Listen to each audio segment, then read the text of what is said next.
داستان ایمان فروشوں کی قسط نمبر 269۔ اسحاق کا تمام علاقے پر اثر و رسوخ تھا، اسے ہر کوئی جانتا تھا۔ کمانڈر نے بتایا کہ وہ زخمی حالت میں جنگی قیدی ہوا تھا، دوسرے قیدیوں کی طرح اسے بھی قید خانے میں ڈال دیا گیا تھا۔ اس کی حالت بگڑ رہی ہے، اس نے خواہش ظاہر کی ہے کہ اسے اس کی بیٹی اور بیوی سے ملایا جائے۔ میں ان دونوں کو لینے آیا ہوں۔ ایک آدمی ان کے ساتھ ہو گیا۔ وادیوں سے گزرتے کچھ وقت بعد دونوں اسحاق کے گاؤں میں داخل ہوئے، پھر اس کے گھر جا پہنچے۔ اس کے بوڑھے باپ سے ملاقات ہوئی۔ سوڈانی کمانڈر نے جھک کر مصافحہ کیا اور نہایت اچھے انداز سے کہا، آپ کا بیٹا اتنا بہادر ہے کہ ہمارے سالار بھی اسے سلام کرتے ہیں۔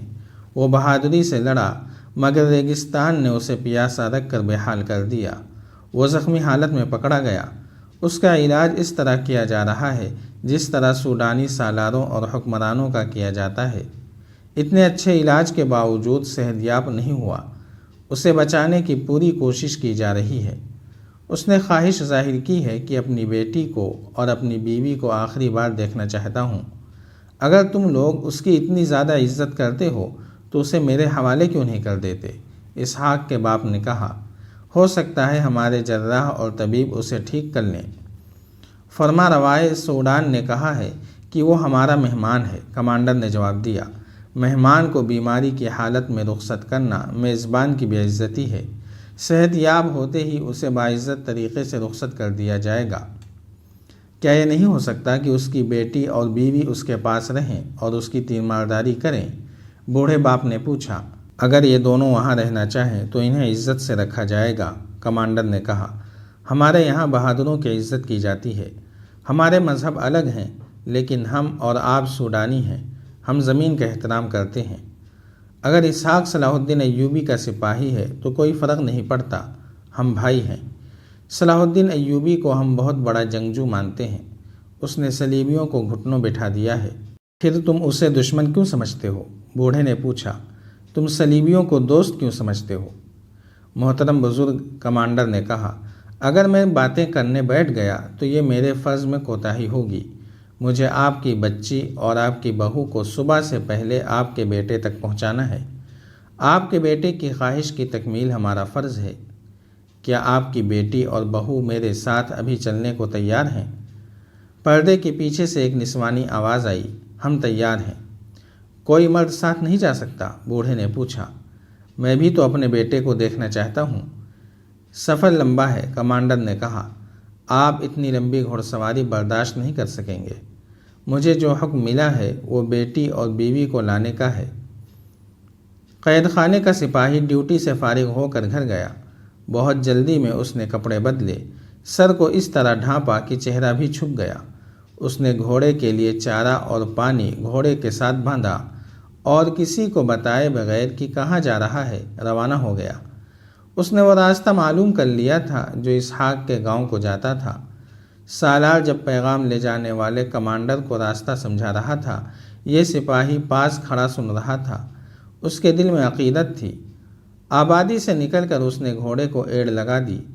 کمانڈر اس سے بہت پہلے نکل گیا تھا، اس لیے یہ ممکن نہیں تھا کہ وہ اس سے پہلے اسحاق کے گھر پہنچ جاتا۔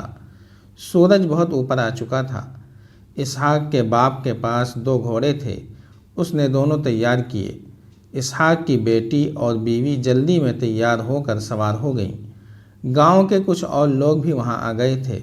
سب سوڈانی کمانڈر کی باتوں میں آ گئے اور انہوں نے اسحاق کی بیٹی اور بیوی کو کمانڈر کے ساتھ رخصت کر دیا۔ رات کا سفر تھا، راستے میں کہیں رکنا نہیں تھا۔ دونوں مستورات کے دلوں میں اسحاق کے متعلق جو جذبات تھے ان سے ان کی نیند اڑ گئی۔ ان کے لیے گھوڑے کی سواری کوئی نئی یا مشکل بات نہیں تھی۔ یہاں کے مسلمان اپنے بچوں کو گھوڑ سواری اور تیر اندازی بچپن میں ہی سکھا دیا کرتے تھے۔ تینوں گھوڑے پہاڑی علاقے سے نکل گئے۔ کمانڈر خوش تھا کہ اس نے کامیابی سے دونوں مستورات کو جال میں پھانس لیا تھا۔ اسحاق اس کوٹھری میں بیٹھا تھا جس میں گلی سڑی لاش پڑی تھی۔ یہ لاش اسے پریشان کرنے کے لیے وہاں رکھی گئی تھی، لیکن اسحاق نے اپنے آپ کو جسمانی احساسات سے بیگانہ کر دیا تھا۔ وہ لاش کے ساتھ اس طرح باتیں کرتا تھا جیسے وہ زندہ ہو۔ اسے بدبو کا ذرہ بھر احساس نہیں تھا۔ وہ اب جسم نہیں روح بن گیا تھا۔ سارا دن اسے کوٹھری سے باہر نہ نکالا گیا۔ شام کے بعد بھی اسے کسی نے نہ چھیڑا۔ وہ حیران بھی ہوا کہ اسے کیوں آرام دیا جا رہا ہے۔ شاید سوڈانی سالار اس سے مایوس ہو گیا تھا۔ کمانڈر دونوں مستورات کے ساتھ پہاڑی علاقے سے نکل کر صحرا میں جا رہا تھا۔ وہ ان دونوں کو اسحاق کی بہت اچھی باتیں سنا رہا تھا۔ دونوں پوری دلچسپی سے سن رہی تھیں۔ سوڈانی سالار اپنے ساتھی سے کہہ رہا تھا، اپنی بیٹی اور بیوی کی بے عزتی کون برداشت کر سکتا ہے؟ مجھے امید ہے کہ کمانڈر ان دونوں کو لے آئے گا۔ میں اسحاق سے کہوں گا کہ جب تک تم مسلمان قبیلوں کو سوڈانی فوج میں شامل کر کے سوڈان کا وفادار نہیں بنا دیتے، تمہاری بیٹی اور بیوی کو آزاد نہیں کیا جائے گا۔ صبح تک ہمارے کمانڈر کو آ جانا چاہیے، سالار کے ساتھی نے کہا۔ ہو سکتا ہے ذرا پہلے آ جائے، سالار نے کہا۔ آدمی ہوشیار ہے۔ قید خانے کا جو سپاہی کمانڈر کے پیچھے روانہ ہوا تھا، ریتیلے ٹیلوں کے علاقے میں سے گزر رہا تھا۔ اس نے آدھے سے زیادہ راستہ طے کر لیا تھا۔ اس رات چاند نہیں تھا۔ صحرا کی فضا رات کو شفاف ہو جاتی ہے۔ ستاروں کی روشنی بھی مسافروں کو راستہ دکھا دیتی ہے۔ سپاہی کو رات کی خاموشی میں کسی کی باتیں سنائی دیں۔ بولنے والا اسی کی طرف آ رہا تھا۔ ٹیلے گونج پیدا کر رہے تھے۔ سپاہی ایک ٹیلے کی اوٹ میں رک گیا۔ باتیں بلند ہوتی گئیں اور گھوڑوں کے پاؤں کی آہٹیں بھی سنائی دینے لگیں۔ تھوڑی سی دیر بعد سپاہی نے ٹیلے کی اوٹ سے 3 گھوڑے گزرتے دیکھے۔ اس نے تلوار نکال لی۔ اس وقت بھی کمانڈر اسحاق کی باتیں کر رہا تھا۔ سپاہی کو یقین ہو گیا کہ یہ کمانڈر ہے اور اس کے ساتھ اسحاق کی بیٹی اور بیوی ہے۔ اس نے گھوڑا باہر نکالا اور ان کے پیچھے گیا۔ اس کے گھوڑے کے قدموں کی آواز نے کمانڈر کو چونکا دیا۔ وہ تلوار سونت کر پیچھے کو مڑا، لیکن سپاہی گھوڑے کو ایڑ لگا چکا تھا۔ اس نے دوڑتے گھوڑے سے کمانڈر پر ایسا وار کیا کہ اس کا ایک بازو صاف کاٹ دیا۔ گھوڑا روک کر وہ پیچھے مڑا۔ کمانڈر لڑنے کی حالت میں نہیں تھا۔ اس نے رحم کے لیے پکارا، لیکن سپاہی نے اس کی گردن پر وار کر کے اسے گھوڑے سے لڑکا دیا۔ دونوں مستورات سن ہو گئیں۔ اسحاق کی بیوی نے اپنی بیٹی سے کہا، بھاگو، ڈاکو معلوم ہوتے ہیں۔ انہوں نے گھوڑے موڑے۔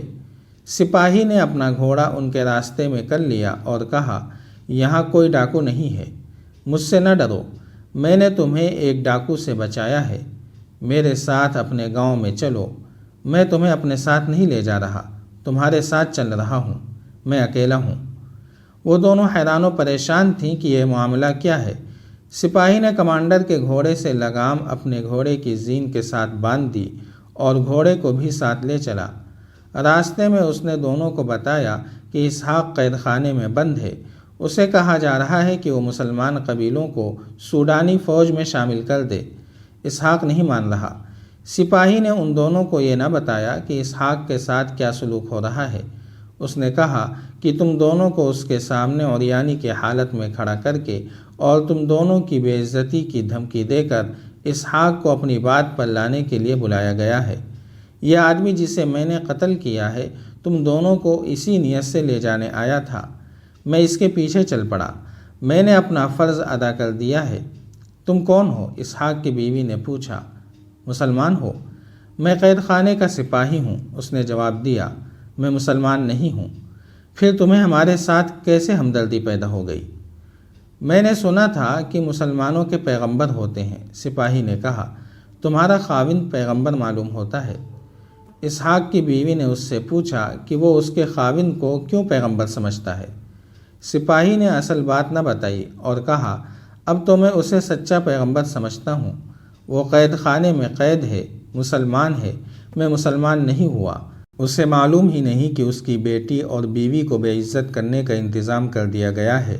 میرے دل میں خیال آ گیا کہ میں تم دونوں کی عزت کی حفاظت کروں گا۔